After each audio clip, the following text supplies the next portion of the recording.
dia a todos. Que a paz de Jesus esteja entre nós. Estou muito feliz em ser recebida novamente aqui no MEIMEI, né? Já estive aqui algumas vezes. Encontro o Lucas, né, que foi meu aluno lá na Universidade de São Paulo, na pós-graduação. Encontro meu genro Marcelo, minha filha, meus netos e amigos que eu já conheço aqui do MEIMEI, né? Então, ser recebida na Casa Espírita é um privilégio. E toda vez eu agradeço muito esse privilégio, que tem duas vertentes. Uma da tarefa, eu sou muito motivada para estudar esses assuntos, né? E a outra vertente é de encontrar e reencontrar as pessoas. Porque nós somos seres sociais e no Evangelho de Kardec já está dito que o homem que vivesse isolado não teria oportunidade de fazer o seu progresso em termos da caridade, porque é só na vivência com semelhantes que nós vamos vendo as situações da vida e vamos nos ajudando e os outros nos ajudando a gente mesmo, né? Então é um privilégio muito grande, eu estou muito feliz. E como o Marcelo disse, eu sou espírita de berço por parte da família do meu pai. Aliás, o meu avô, pai do meu pai, que construiu na minha cidade, lá no interior de São Paulo, o Centro Espírita, que vai fazer agora dia 20, essa próxima semana, 105 anos. É um dos centros espíritas mais antigos do Brasil. E também, como médico veterinário, eu acabei me interessando por associar as informações contidas na doutrina espírita sobre esse tema com informações da literatura acadêmica. Eu vou mostrar algumas coisas para vocês, né? Então, vamos lá. Então, nesse tema, a questão espiritual dos animais, a gente percebe que muitos de nós acabam tendo um carinho especial para com os chamados pets, né? Os animais que convivem conosco, são nossos companheiros. Hoje existe na área da saúde o conceito de família multiespécie, por duas razões. Primeiro, porque existem as chamadas zoonoses, que são as doenças transmitidas entre seres humanos e animais, como é o caso da raiva, da leptospirose, da leishmaniose e outras. E também pela questão afetiva, porque acaba se criando um elo afetivo tão intenso entre animais que convivem conosco e os seres humanos, que um afeta o outro. Então já existe na área da saúde a especialidade o conceito de família multiespécie. Um dos colegas que trabalham comigo lá em São Paulo, nesse grupo de animais de espiritualidade, o Vinícius Pérez, ele fez, o ano passado, retrasado, um curso lá no Hospital Albert Einstein, em São Paulo, a respeito da atuação dos profissionais da saúde, ele é médico veterinário, em relação a esse conceito de família multiespécie, né? Então, hoje a gente já tem esse vínculo. Mas o vínculo afetivo é um dos que trazem assim para a gente uma visão muito clara dessa relação afetiva que vai se criando entre seres humanos e animais. Bom, então isso a gente sabe que existe, mas olha a pergunta que a gente faz. O próprio escritor Guimarães Rosa tem uma fala dele num dos seus livros que ele diz assim: mas o que aconteceu com o ser humano em relação aos animais? Porque os animais só nos trazem ternura, só nos trazem sentimento de afeto. Isso para com os nossos animais de casa, né? Mas o que a gente pergunta assim, e os outros animais? Será que a gente tem a mesma preocupação, o mesmo desvelo, não é? Por exemplo, animais que são criados industrialmente para o abate, animais que são usados em pesquisa, animais que são utilizados nesses deprimentes espetáculos chamados de diversão humana, não é? Como é o caso de tourada, espetáculos de rodeio, vaquejada, puxada de cavalo, rinha de galo, rinha de pitbull, não é? Então os animais são utilizados. Será que a gente tem o mesmo olhar em relação a esses animais para com os pets da nossa casa? Não, de modo geral não é? Então a gente fica se perguntando, afinal, por que esse tipo de coisa acaba acontecendo. Então eu tive a oportunidade durante a pandemia de fazer um curso de filosofia numa instituição lá de São Paulo, uma instituição cultural. Porque Kardec, no Evangelho segundo o Espiritismo, vocês se lembram, logo na introdução ele diz que Sócrates e Platão foram precursores da doutrina cristã e particularmente do espiritismo. Eu fiquei com essa informação guardada aqui no bolso do meu colete, metaforicamente, assim, muito motivada para algum dia fazer esse estudo. E durante a pandemia, em 2020, eu tive a oportunidade de fazer esse curso durante todo o ano, com a Flávia, minha filha mais velha. Então, lá eu ouvi essa história. Olha, na Magna Grécia Antiga, cuja geografia era bem diferente da geografia da Grécia agora, então tinha assim, o seguinte conceito, que existiam 3 reinos: o reino dos deuses, o reino dos homens, o reino dos animais. E existia a recomendação também de que cada indivíduo tivesse o seu comportamento compatível com o seu reino. Os deuses obedeceram a recomendação, os animais também, mas o ser humano, não. Então o ser humano, ainda com aquela ideia, se bem que a Grécia Antiga ela era politeísta, mas já tinha aquela ideia de que o ser humano fora criado à imagem e semelhança dos deuses. Então na cabeça do ser humano, que se acha até hoje, né? Então ele pensava assim, bom, já que eu tenho essa origem divina, por que não ter atos divinatórios? Ele começou às vezes a querer agir como divindade. Então ele entra num comportamento que lá na Grécia tinha um nome, que a gente pode traduzir por soberba. Olha como isso tem a ver com a doutrina, porque a soberba acolhe as 2 maiores chagas do nosso progresso moral, que são orgulho e egoísmo, né? Entrando em soberba, ele passa a exercer domínio e subjugação àqueles que ele acha que são inferiores, seres humanos e animais. Então ele cai no outro polo do seu comportamento, que é a barbárie, né? Então ele começou a oscilar o seu comportamento nessa atitude polarizada entre a soberba e a barbárie. Então vocês acham que nós já vencemos essa situação de agir ora em soberba, ora em barbárie? Não. Infelizmente o ser humano ainda continua com seu comportamento, por vezes, polarizado entre a soberba e a barbárie. Essa é a razão pela qual nós temos um comportamento afetuoso para com os nossos pets, que fazem parte da nossa família, e com os outros animais, porque nós temos essa atitude de soberba e de barbárie, ou seja, de subjugação e de dominação. Então, essa digamos, a resposta, o entendimento que a gente tem a respeito disso, né?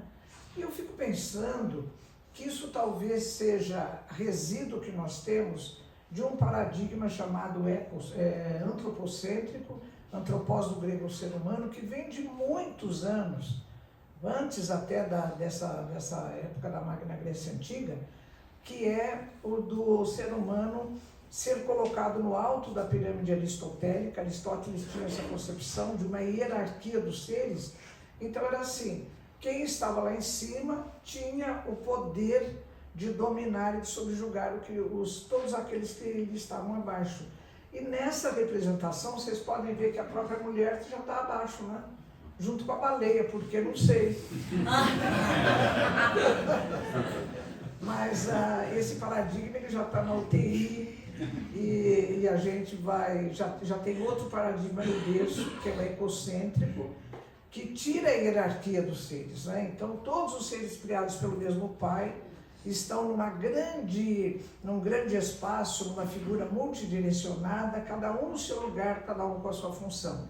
E a nossa proposta é que a gente aprenda a agir de maneira harmônica com todos os outros seres, né? Então, mas a gente está em processo, é claro. Bem, no Livro dos Espíritos, questão 606A, está escrito: a inteligência do homem e dos animais emanam de um mesmo princípio.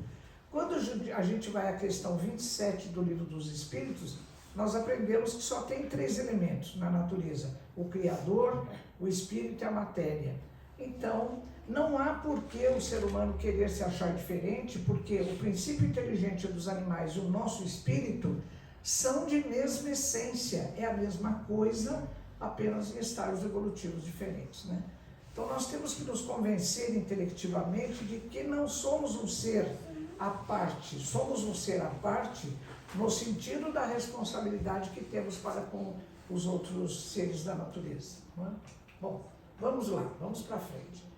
Então, eu acho que nós temos que partir do conhecimento da verdadeira natureza dos animais, para que a gente possa entender por que nós temos o dever de respeitá-los, a primeira coisa, e quando possível também amá-los. Então vamos ver isso. Eu proponho que a gente siga a mesma estrutura da doutrina espírita, que é de conhecimento, que é de reflexão filosófica, com consequências morais.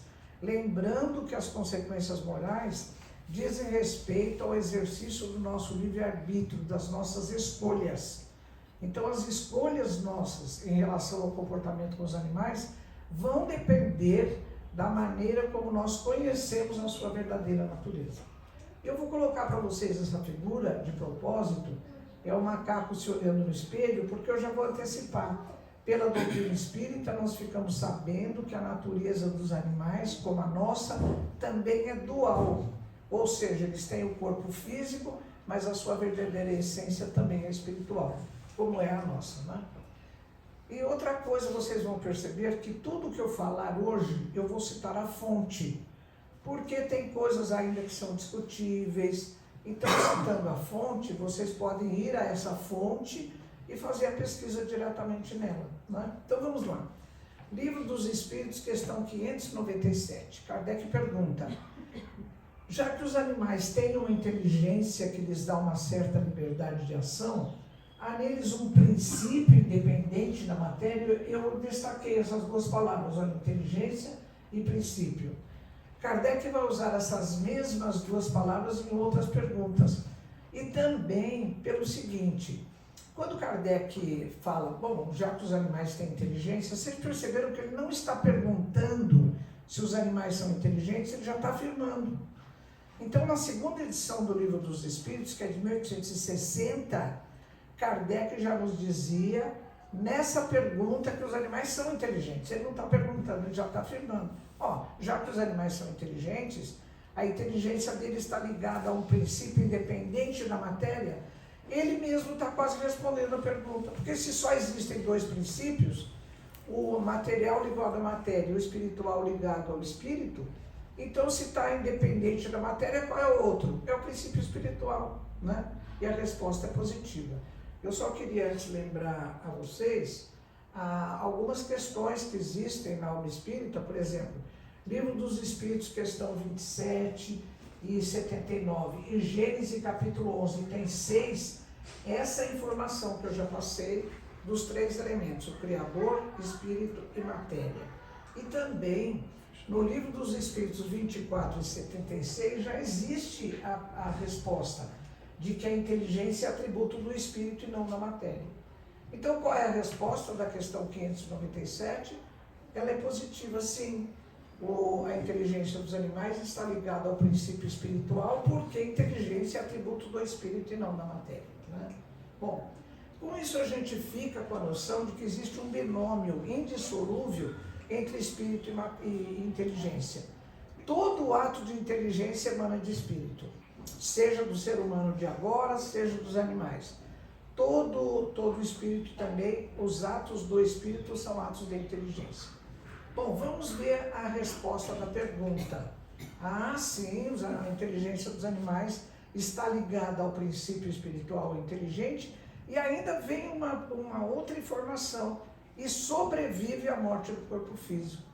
Puxa, então os animais são espíritos encarnados nos corpinhos animais, e esse espírito, esse princípio inteligente, sobrevive à morte do corpo físico.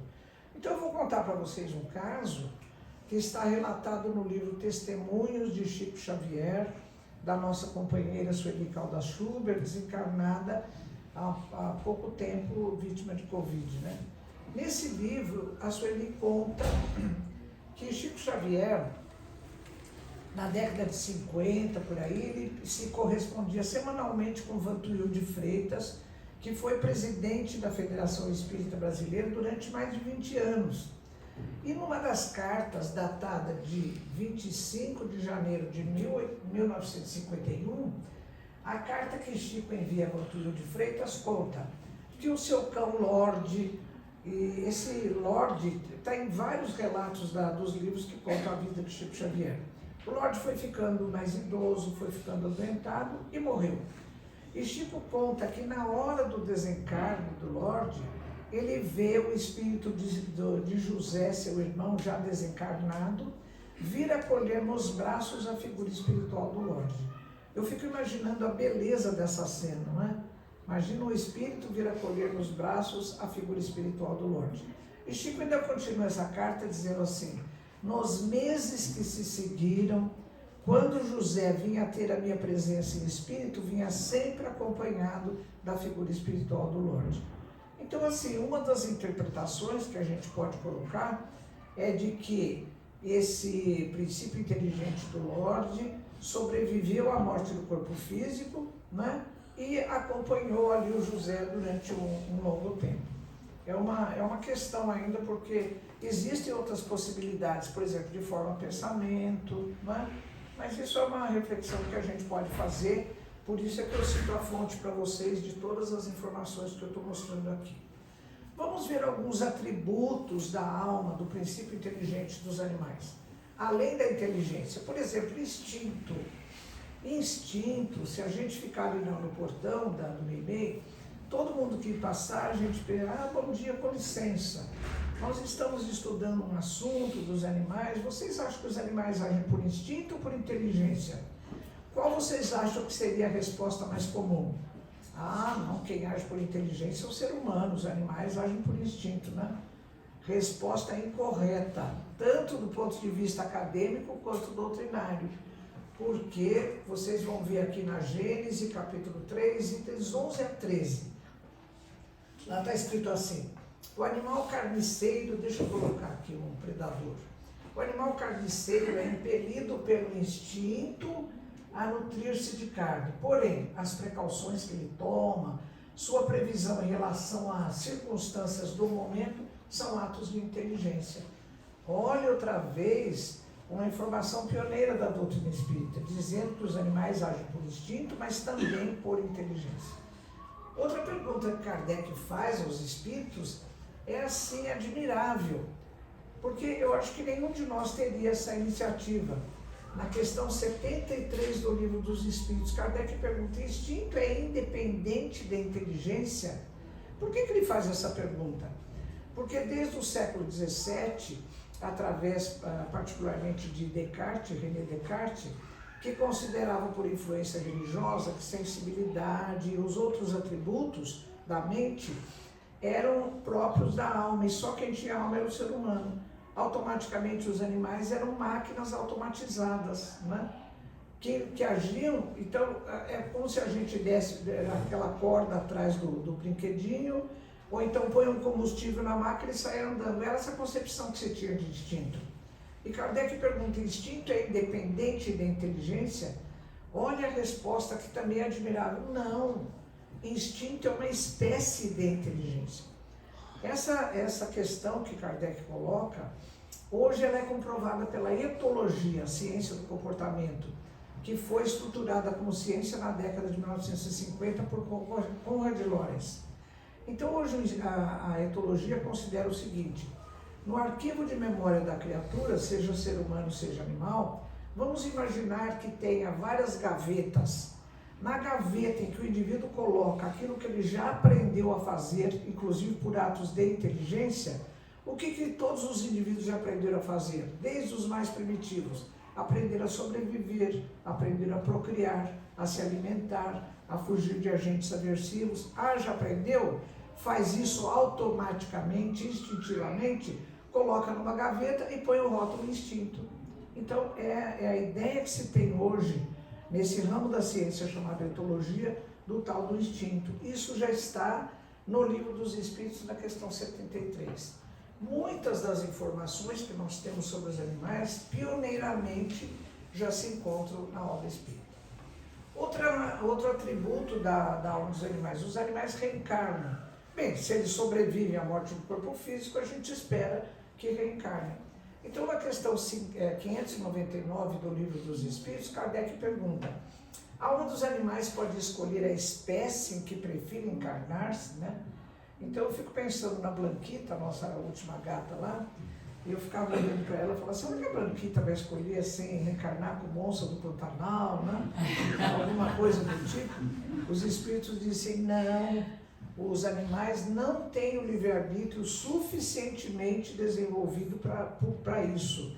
E numa outra pergunta aqui perto, eles dizem assim, os animais têm livre-arbítrio para suprir as necessidades da sua vida. Então é assim, o animal está com fome, ele vai procurar alimento, o animal está com frio, ele vai procurar um lugar mais apropriado e assim por diante, né? Então ele tem um livre-arbítrio, mas limitado às suas necessidades de vivência encarnatória.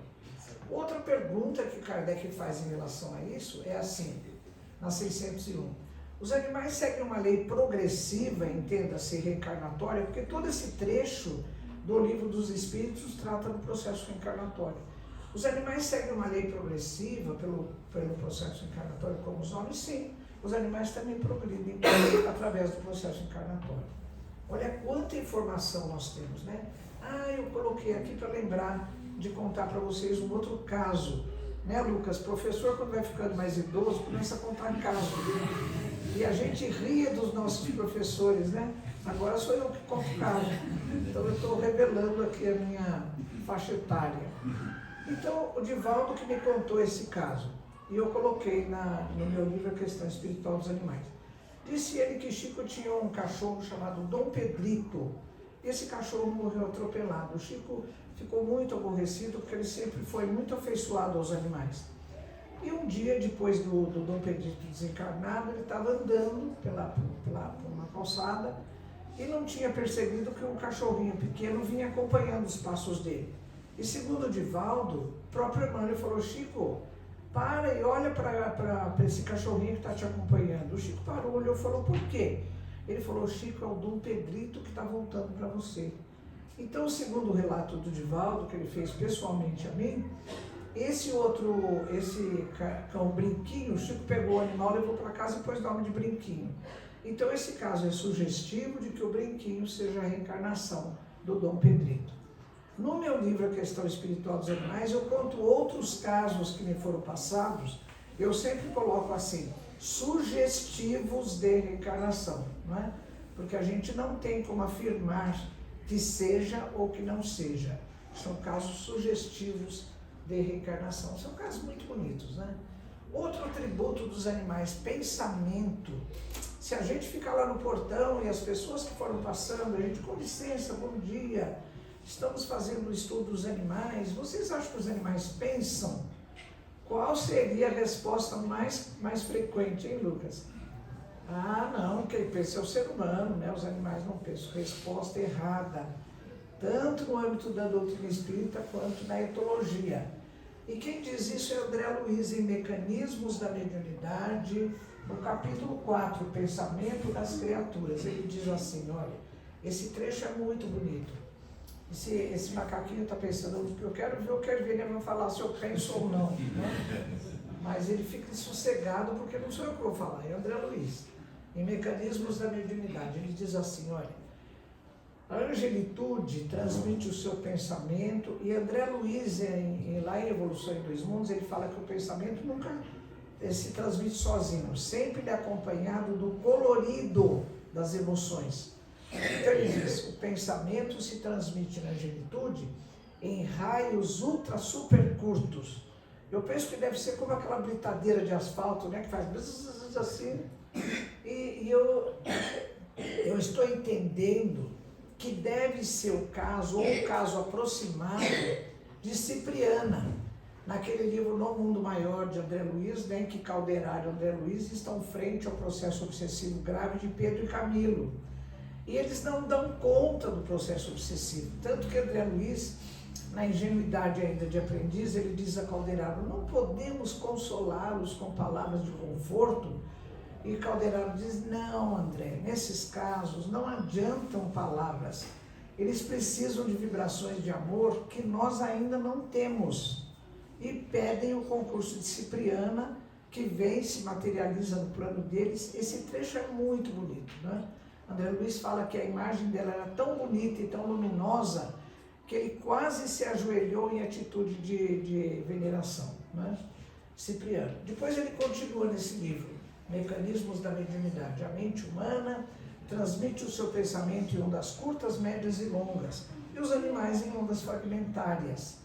Olha, quem quiser estudar um pouco a respeito desses espíritos que estão saindo da animalidade primitiva, palavras de André Luiz, e entrando no período que nós chamamos de humanidade, a gente vai ler Evolução em Dois Mundos a partir do capítulo 10, porque André Luiz chama essa criatura de homem infraprimitivo, e ele mostra como o indivíduo foi preparado no plano espiritual para quando encarnar sem macacos, fosse promovendo modificações orgânicas do aparelho da fonação para que ele conquistasse a palavra articulada e a linguagem, através da qual, na vivência com os companheiros, essa linguagem foi funcionando como agente de indução para o trabalho dele, do pensamento fragmentário, transformar-se lentamente em pensamento contínuo. Isso é muito bonito, né? Então os animais pensam em ondas fragmentárias. Vamos para outra coisa, a interação cérebro-mente. Eu fiquei muito interessada nisso porque, como o Marcelo falou lá na faculdade, onde eu trabalhei como docente mais de 40 anos, eu me baseava no que Calderaro falou no Mundo Maior, né? Ele diz assim, olha, o cérebro é o órgão sagrado de manifestação da mente em trânsito da animalidade primitiva para a espiritualidade humana. E nos estudos que eu fiz do cérebro, primeiro eu fui na faculdade de medicina, fiz um estágio de 3 meses estudando o cérebro humano, do ponto de vista macro e mesoscópico. E na veterinária eu fui estudando o cérebro dos animais. Sabe a conclusão a qual eu cheguei? De que as diferenças de estrutura, de organização e de arquitetura do cérebro de todas as espécies que têm cérebro, inclusive o ser humano, elas são de natureza quantitativa e não qualitativa. O que isso quer dizer? Que o modelo de construção é o mesmo, como se fosse a construção de uma casa, cada neurônio é um tijolinho. Se você tem poucos tijolos, você faz uma casinha pequena. Se você tem mais tijolos, você faz uma casa maior. E se você tiver uma quantidade enorme de tijolos, você faz um castelo.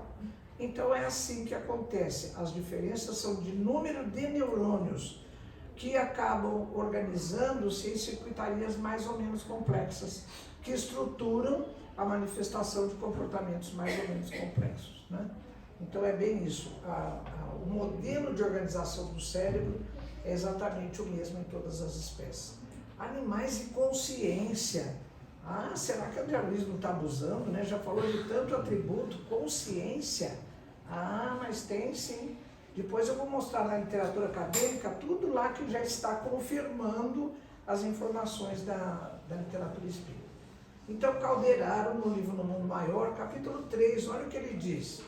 A crisálida da consciência, para quem não é da área da biologia, no ciclo reprodutivo da borboleta, quando a pupa, que é a larva, ela fica dentro do casulo que ela mesma tece, né? Ela fica ali uns 15 dias, depende da espécie da borboleta. Depois rompe-se o casulo, sai a borboleta. Então a gente pode entender no sentido simbólico que crisálida pode ser entendida como potencialidade, porque aquela pupa que está em metamorfose, ela potencialmente já é uma borboleta. Então vamos reler a frase. A potencialidade da consciência que reside no cristal a rolar na corrente do rio, aí se acha em processo liberatório. Olha o que Calderaro está dizendo, que o princípio inteligente já está atuando naquele seixo que rola lá no fundo dos rios, né? Já é uma potencialidade. Então, as coisas, aliás, em termos evolutivos, tudo é processo. Não tem nada que era assim e plim virou outra coisa, né? Assim também o nosso espírito humano teve milhares de anos para sair dessa animalidade primitiva e, num longo processo, ir assumindo o estágio que nós chamamos de humanidade, né? Bom, então, pessoal, do que eu mostrei para vocês até agora, a gente pode confirmar o pioneirismo da doutrina espírita em várias informações, né? No Livro dos Espíritos, as questões que eu mostrei, no Livro dos Médiuns tem um capítulo 22, vocês se lembram o título? Da mediunidade nos animais. Não que Kardec esteja afirmando que os animais têm mediunidade, mas ele já discute o assunto, né? E também na Gênese de Kardec, particularmente o capítulo 10, que é a Gênese orgânica, capítulo 11, que é a Gênese espiritual. Bom, então, tudo isso que nós vimos na doutrina espírita está nos dizendo esse recado. Os animais são seres espirituais em evolução, encarnados em corpos de animais, segundo o seu estágio evolutivo, né? Bom, então, vamos rever os conceitos que a gente emitiu até agora da doutrina espírita. Eu quero que vocês me acompanhem e concordem ou não comigo. Os animais são seres espirituais, é a essência deles. Os animais reencarnam e evoluem. Os animais são seres inteligentes. Inteligência é atributo do espírito e não da matéria. Uma grande corrente da neurologia até hoje, da neurociência, ela é materialista. Ela não aceita isso de que a inteligência, a vontade, a consciência sejam atributos do espírito, mas sim sejam produtos do metabolismo do cérebro, né? São chamados fenômenos epicerebrais, é uma visão materialista. Instinto é uma espécie de inteligência. Lembra daquela pergunta de Kardec, 73? Os animais têm pensamento fragmentário. O cérebro, como no ser humano, é o órgão de expressão da sua mente. Nos animais, já desde quando minerais, existe o despertar, a crisálida da consciência, né? Bom, tudo isso agora a gente vai pegar e comparar com dados da ciência acadêmica. Vamos ver se eles batem. O que diz a ciência hoje? Fala, os animais hoje são seres sencientes. O que é isso? Essa palavra vem do latim sensiens, que quer dizer que sente. Acontece que a sensibilidade, ela não vem sozinha, ela vem num combo, num pacote. Porque o ser que tem sensibilidade, ele tem memória, ele tem associação de ideias. Todos aqueles atributos que a gente viu vêm juntos no mesmo pacote. Então a senciência, embora etimologicamente venha dessa palavra sensiens, que quer dizer sensibilidade, ela agrega também, ela acolhe também os outros atributos da alma dos animais. Então os animais são seres sencientes, pensam, têm vontade, tudo isso a ciência de hoje admite, né? Que então também admitem que eles sofrem física e mentalmente. Aliás, em 1989, eu escrevi um artigo numa das revistas lá da Faculdade de Veterinária da USP, com o título Os Animais Têm Alma, porque naquela época eu era presidente da Comissão de Ética e não tinha regulamentação para uso de animais, nem ensino, nem pesquisa. Então eu reuni a comissão, estudamos, fizemos um protocolo, uma minuta e submetemos aos órgãos, né? Conselho Departamental, CTA, congregação. Na congregação, 2 colegas acabaram comigo, porque eu usei várias vezes nesse texto a expressão sofrimento mental dos animais. E os 2 disseram, Edvênia, por favor, mente é atributo humano, você não pode falar em mente nos animais. Eu falei, mas do que vocês estão falando, né? Então, injuriada que eu fiquei, eu fui para a biblioteca e comecei a levantar coisas e escrevi esse artigo para dar esse recado aos meus colegas que os animais têm sim essa dimensão chamada de mente, o psiquismo, né? E a palavra alma, que eu usei de propósito como uma isca no anzol, ela remete ao latim anima, que quer dizer mente, psiquismo e também alma e espírito.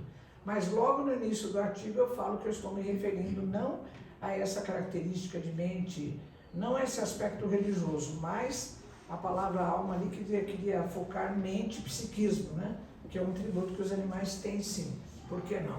Bem, mas olha, vejam bem como hoje ainda o ser humano naquela pendulação entre a soberba e a barbárie, ele interpreta a senciência dos animais.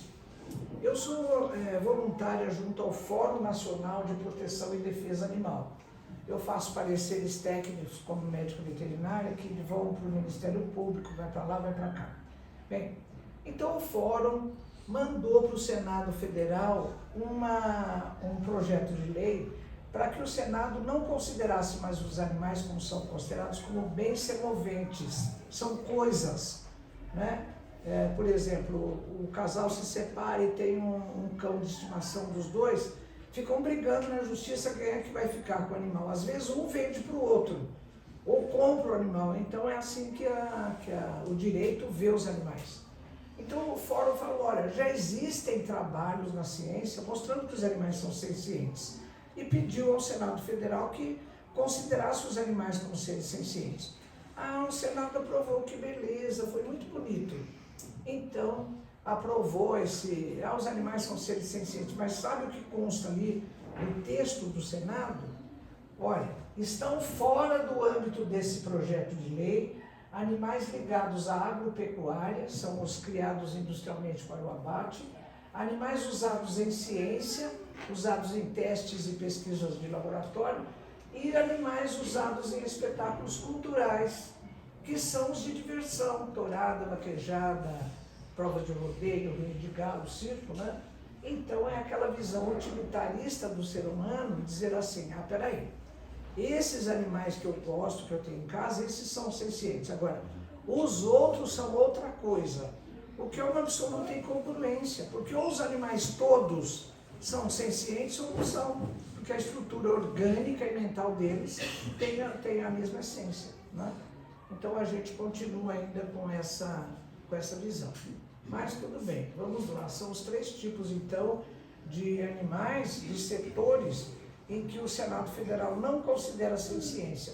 Aliás, nem fala se tem ou não, estão fora do projeto, né? Animais da agropecuária, animais de ciência e animais dos chamados espetáculos de diversão. Dentro da visão da ciência, eu gosto de citar esse biólogo americano, Gregory Bateson. Lembra daquele conceito cartesiano de que só tinha a alma, o ser humano, e sensibilidade é atributo da alma, né? Ele derrubou essa visão cartesiana quando ele trouxe esse conceito de mente para dentro da estrutura da ciência, dizendo assim, mente é o processo cognitivo, intelectivo de manifestação da vida. Porque ele dizia, como eu já falei, todo ser vivo, ele sabe sobreviver, sabe se alimentar, sabe se reproduzir, sabe fugir de agentes aversivos. Esse conteúdo do saber é o conteúdo da sua mente. Então, com isso, Bateson derrubou a visão cartesiana de que só o ser humano tinha esses atributos, né? Então, ele deu uma grande contribuição à ciência. Isso foi meados da década de 1960. A partir daí, dessa contribuição do Bateson, nós temos muita publicação, entrevistas, artigos maravilhosos, né? Eu estou citando alguns livros para vocês, eu não tenho tempo de falar deles. Mas olha aqui a pré-história da mente, do Steven Mitten, as mentes dos animais, do Griffin. O Griffin foi aquele autor que na década de 60, junto com um parceiro, ele descobriu a maneira como os morcegos se orientam espacialmente. E nesse livro ele fala da mente até dos animais. Esse aqui, olha, o parente mais próximo do Roger Fuchs, ele ensinou durante mais de 30 anos a linguagem dos deficientes auditivos para chimpanzés. Os chimpanzés aprenderam os mais de 150 sinais dessa linguagem e aprenderam a se comunicar livremente com seres humanos e com os outros chimpanzés. E mostraram conteúdos da sua mente que a gente até então achava que era atributo só da mente humana, como noção de passado e futuro, associação de ideias, né? Então o Roger fala que no título em inglês ele diz assim, o que os chimpanzés me ensinaram a respeito do que nós somos. Porque a gente achava que nós é que tínhamos isso, aquilo, o chimpanzé falou, não, eu também tenho. E mostrou uma porção de atributos da sua mente, né? Muito interessante mesmo. Com tudo isso, pessoal, dentro da área acadêmica, eu consegui, num dos livros que eu escrevi sobre os animais, a alma dos animais, fazer um estudo bem assim, um estudo bem simples, fazendo a correlação das partes do sistema nervoso central dos animais, eu tomei o cão como modelo, com o ser humano. Então vejam lá, olha, medula espinal, tronco encefálico sobremontado pelo cerebelo, tronco encefálico sobremontado pelo cerebelo, cérebro. Então, nesse estudo é que eu confirmei aquilo que outros autores já falavam. As diferenças são de natureza quantitativa e não qualitativa. É do número de neurônios que tem num encéfalo ou outro, né? E depois eu consegui, dentro da faculdade, fazer esse livro, e no capítulo 14 eu consegui fazer, na visão acadêmica, aquele postulado de Calderaro no livro No Mundo Maior. Vocês se lembram? O cérebro é o órgão sagrado de manifestação da mente em trânsito da animalidade primitiva para a espiritualidade humana. Com essa, então o título do capítulo é Neuroanatomia da Interação Cérebro-Mente, porque o cérebro dos animais também é o órgão de manifestação da sua mente, que é menorzinha ou é mais expandida, dependendo da espécie animal, né? Bom, você se lembra da consciência que Calderaro falou lá na crisálida, da potencialidade da consciência? A primeira edição desse livro, No Mundo Maior, é de 1947. Agora, em 2012, é que aconteceu lá no Reino Unido, estava acontecendo um simpósio sobre consciência humana, em julho de 2012, liderados pelo Dr. Philip Lowe, da Stanford University nos Estados Unidos. 26 das centenas de neurocientistas que estavam lá assinaram um documento que hoje é conhecido como Declaração de Cambridge, do qual consta o seguinte: olha, não podemos mais fazer de conta que não sabíamos. Não sabíamos o quê? Que mamíferos, aves e até alguns invertebrados, como os polvos, octopos, têm consciência. E eles justificam essa assertiva dizendo assim: as mesmas estruturas que no cérebro humano são ativadas na manifestação de atos de consciência, também existem nesses animais. Como não existem nem órgãos, nem estruturas sem função, porque quando a gente deixa de usar algum órgão, alguma estrutura, o que acontece? Ela se atrofia. Então eles dizem, como não existe órgão nem estrutura sem função, o que estariam fazendo essas estruturas do cérebro desses animais? Isso é altamente sugestivo de que eles também têm um nível de consciência, né? Então, desde 1947, Calderaro esperou para em 2012 a própria neurociência confirmar o que ele estava dizendo lá, né? São então coisas muito bonitas. Bem, e hoje em dia, com a tal da ressonância magnética funcional, naquele tubo, né? Não sei se vocês já entraram naquele tubo, bem perverso, né? Eu, como sou claustrofóbica, olha, todos os espíritos são chamados para me ajudar a ficar dentro daquele tubo, às vezes em que eu estive lá. Mas eu fiquei muito humilhada, porque esse autor, por exemplo, Endicks, ele treinou 10, 12 cães para ficarem comportados dentro do tubo. E eles ficaram. E eu fiquei assim pensando, puxa, né, eu já sou um ser humano, já venci várias etapas, e eu não consigo ficar dentro daquele tubo sem muito sofrimento, e os cães ficam lá numa boa, né? Então, aquela soberba da gente, aquela barbárie tem que acabar, porque a gente ainda tem os resíduos, né, de vivências. Eu devo ter tido alguma vivência que me imprimiu na mente esse medo, né?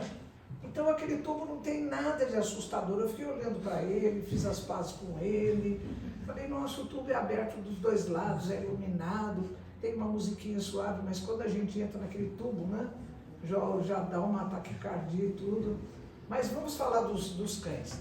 Então, quando ele põe o cão nesse tubo, o que ele faz? Põe o fone de ouvido no cão, emite uma porção de sons. Estouro de uma bomba, outro animal latindo. E quando o tutor fala carinhosamente com esse cão, o que acontece? São marcadas áreas do córtex cerebral. Olha, o córtex auditivo, é claro, pois ele está ouvindo a voz do tutor. Mas olha a surpresa que o Endicks teve. Também marcou o córtex visual, que é aqui na região occipital. Por quê? Na vivência dele, lá na casa deles, quando ele vê o tutor e ouve a voz, ele tem os dois estímulos, da visão e da audição. Aqui ele está ouvindo a voz, mas não está vendo o tutor, mas ele cria a imagem espacial do tutor. Então ele já faz associação de ideias, que é uma alta função do psiquismo.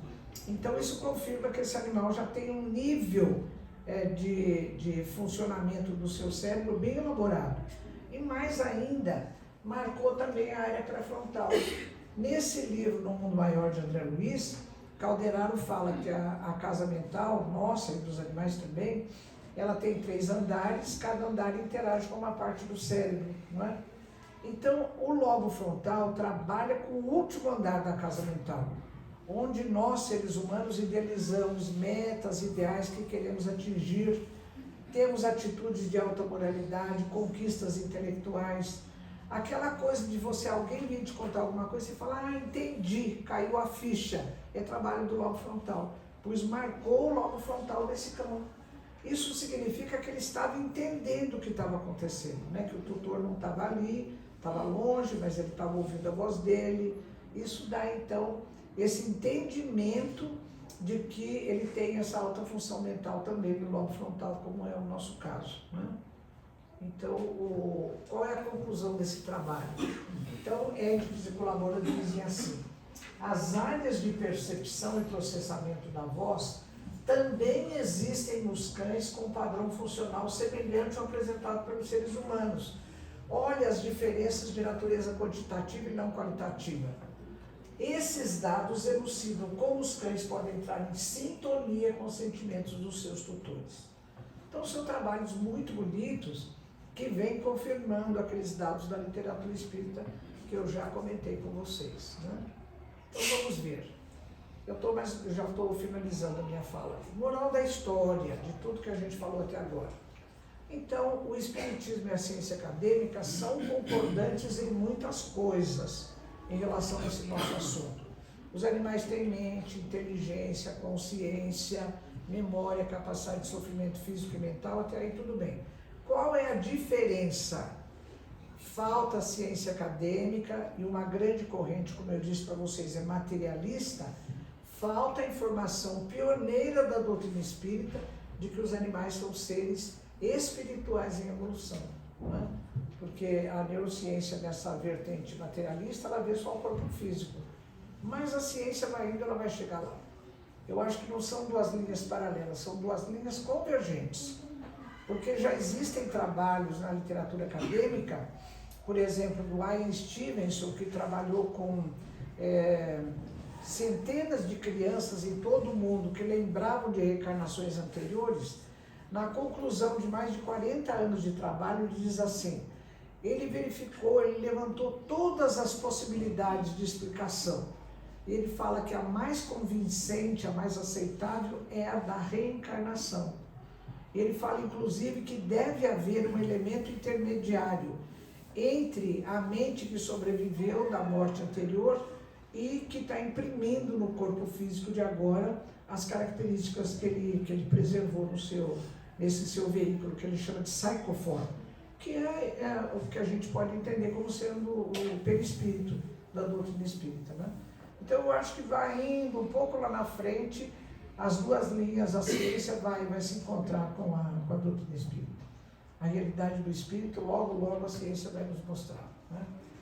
Pessoal, tudo isso que eu falei para vocês, eu coloquei nesse livro, A Questão Espiritual dos Animais, já está na 13ª edição, tem formato e-book, tem formato impresso, e para facilitar aqueles que querem ter contato com o assunto, eu gravei um curso de 15 aulas, está disponível na internet de maneira gratuita, e ele foi realizado em parceria com a AME São Paulo e com a Folha Espírita Editora Jornalística, né? Nesse site, www.amesaopaulo.org.br/ensino, esse xadrezinho do jogo da velha, cursos.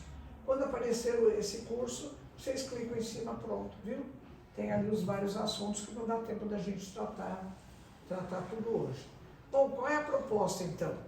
Aqueles resíduos do paradigma antropocêntrico, que é hierárquico, a gente tem que ir abandonando, né, aos poucos. E a proposta hoje é da gente ter um outro modelo de pensamento de conduta, que é o chamado paradigma ecocêntrico. Todos os seres criados pelo mesmo Pai estão distribuídos numa grande imagem multidirecionada, sem hierarquia, cada um tem o seu lugar, cada um tem a sua função, e nós, como seres que nos consideramos à parte, nós somos a parte da responsabilidade de respeitar esse todo e trabalhar pela harmonia do todo, né? Quem faz essa proposta é Fritz J. Capra em 2 dos livros. A Teia da Vida, em que ele diz: não somos mais do que um fio na teia da vida. Em outro livro pertencendo ao universo, ele diz: não somos donos do mundo, apenas pertencemos a ele. Aliás, quando a gente chegou aqui, esse planeta já estava com milhares, milhões de espécies, e nós fomos os últimos locatários, né? Estamos aqui alugando esse nosso planeta, né? Então nós não somos donos daqui. Então, pessoal, eu queria contar para vocês que eu coordeno lá na AME São Paulo o que eu chamo de Núcleo de Medicina Veterinária e Espiritualidade. E também na AME Brasil tem o mesmo núcleo. Hoje nós já somos 10 núcleos de Nuvetes, inclusive um em Portugal, de uma menina brasileira de Recife que foi para lá.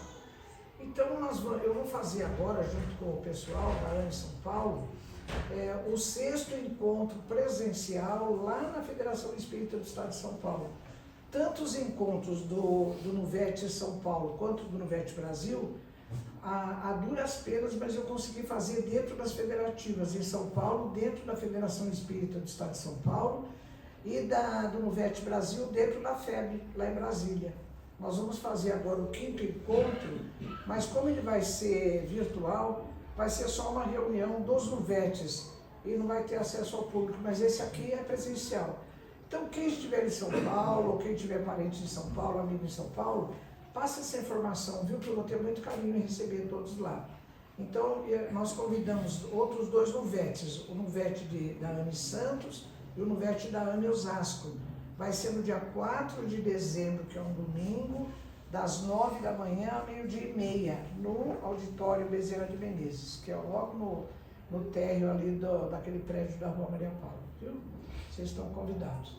Para terminar, eu quero lembrar alguns conselhos de grandes mestres. Olha que beleza!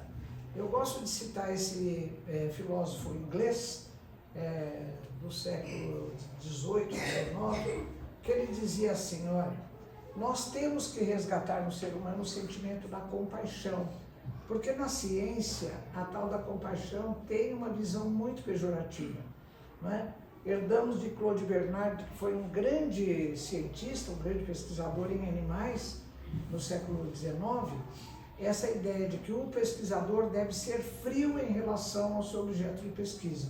E o Claude Bernard e o Jeremy Bentham falavam: isso não, ele já tinha falado antes, nós devemos resgatar, conservar o nosso sentimento de compaixão, para com tudo e para com todos.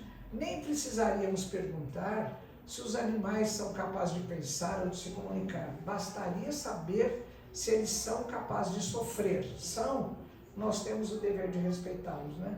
A postura do Bentham eu acho bem assim, bem razoável, né? E Alexandre, no livro Missionários da Luz de André Luiz, capítulo 4, eu sugiro que vocês leiam ou releiam esse capítulo. Olha, Alexandre dá um puxão de orelha na gente, que é assim, bem evidente, sabe? Então ele fala assim: na qualidade de filhos endividados para com Deus e a natureza, nós devemos prosseguir no trabalho educativo, acordando os companheiros para a nova era, em que os homens cultivarão o solo por amor e utilizar-se-ão dos animais com respeito, educação e entendimento. Ah, meu Deus, isso é da década de 1940, né? Tomara que essa era não demore a chegar, não é? Vamos a André Luiz outra vez. Em Conduta Espírita, capítulo 33, o título desse capítulo é Conduta Espírita perante os animais. Ele dá, sim, um código de conduta espírita perante os animais. Resumidamente, ele diz assim: abster-se de perseguir e aprisionar, maltratar ou sacrificar animais a título de recreação. Olha os espetáculos de diversão. Ou em competições obstinadas e sanguinolentas de desportismo. Esquivar-se de qualquer tirania sobre a vida animal, para a satisfação de caprichos alimentares. Olha a criação intensiva lá dos animais.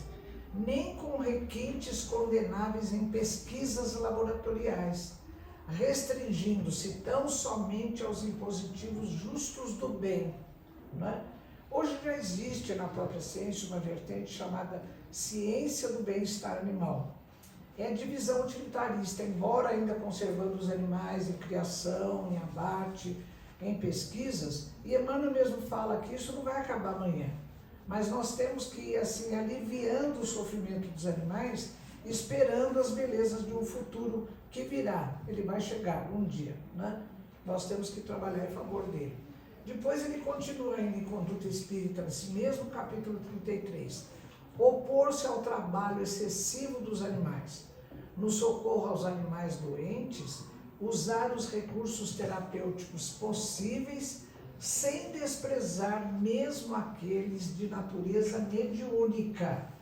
A prece, a água fluidificada e mesmo o passe de maneira adequada na casa espírita são recomendados por André Luiz. A luz do bem deve fulgir em todos os planos. Ele termina: apoiar quanto possível, aqui tem um erro, os movimentos e as organizações de proteção aos animais, através de atos de generosidade cristã. Os seres da retaguarda evolutiva alinham-se conosco em posição de necessidade perante a lei.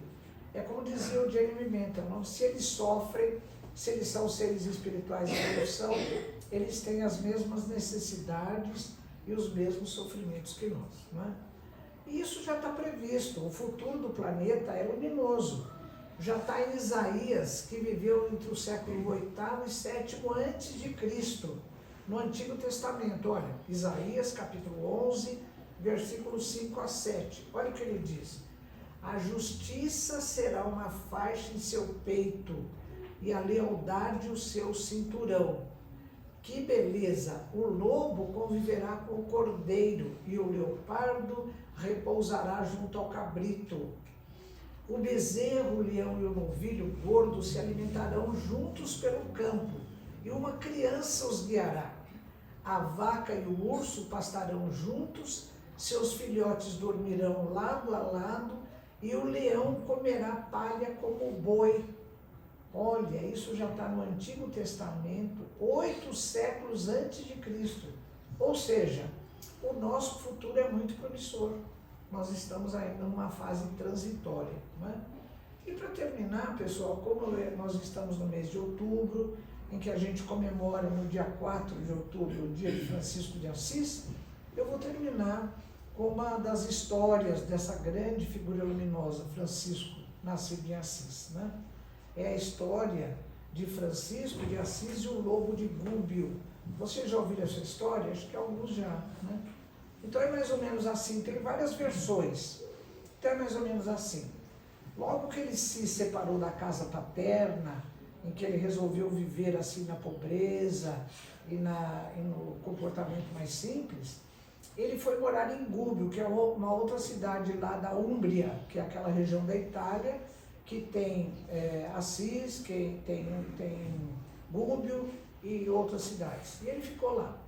De repente a cidade começou a ficar muito assustada com a figura de um lobo enorme e feroz, que na entrada da noite invadia a cidade, invadia as casas, roubava alimento e tinha uma atitude assim muito agressiva para com todos. Ficaram tão assustados que começaram a formar uma força-tarefa dos caçadores para matar o lobo. Quando Francisco ouviu isso, ele disse: não, deixa que eu converso com ele. Vocês imaginem, né, o que Francisco deve ter ouvido. Imagina um lobo feroz que entra aqui pelas casas, Francisco vai conversar com ele. Bom, mas Francisco fez isso. Ele começou a esperar o lobo na entrada da cidade, pôs alimento assim ali longe. O lobo chegava, comia, e Francisco ia. Eu imagino que Francisco deve ter feito mais ou menos o que Gúbio, com um B só, fez no livro Libertação em relação a Saldanha, que era o chefe dos obsessores de Margarida, que havia sido filha de Gúbio, né? Então ele fica vibrando amor para o Saldanha, fica vibrando até que o Saldanha entre em sintonia. Assim Francisco acho que fez, ficou vibrando amor para com esse lobo e tal, falando: olha, eu entendo que você está com fome e tal. Foi indo, o lobo foi chegando, até que aconteceu isso. Então ficaram amigos. Francisco começou a levar o lobo para dentro da cidade, outras pessoas foram chegando, e o lobo acabou ficando uma espécie de mascote da cidade, né? Então Francisco mostrou para nós, há quase 1000 anos, porque ele viveu no século XII, né? Essa proposta de harmonia do ser humano com os seres da natureza, que a gente está resgatando hoje, né? Mas Francisco já viveu isso há quase 1000 anos atrás. Então nós temos muitos exemplos, né, de que isso é possível. Agora, Emmanuel mesmo diz, a todas as transformações, especialmente no campo da criação industrial de animais para abate, a utilização de animais em pesquisa, as transformações enquanto humanidade, ele diz, são difíceis e lentas. Elas vão começar individualmente. Então, cada um é que vai saber o seu momento de mudar uma atitude, e também em relação a pesquisas e a utilização de animais em pesquisa, já existem pessoas trabalhando com a busca de métodos substitutivos e alternativos, então o processo está andando, né? A gente o que tem que fazer é colaborar com ele, para que não demore muito, porque já está previsto desde Isaías, 8 séculos antes de Cristo, né? E figuras luminosas como Francisco de Assis também vêm nos mostrar que a vivência harmônica ela vai ser possível. Ela vai demorar, mas nós também precisamos colaborar para que esse processo ande, né? Na medida das nossas possibilidades. Pessoal, agradeço muito a presença de todos, envio um abraço fraterno também aos internautas que estão vendo aqui a nossa exposição ou que vão ver depois, né? Agradecendo a todos que estão presencialmente aqui ou virtualmente e também ao plano espiritual que nos assiste. Muito obrigado a todos, fraterno abraço.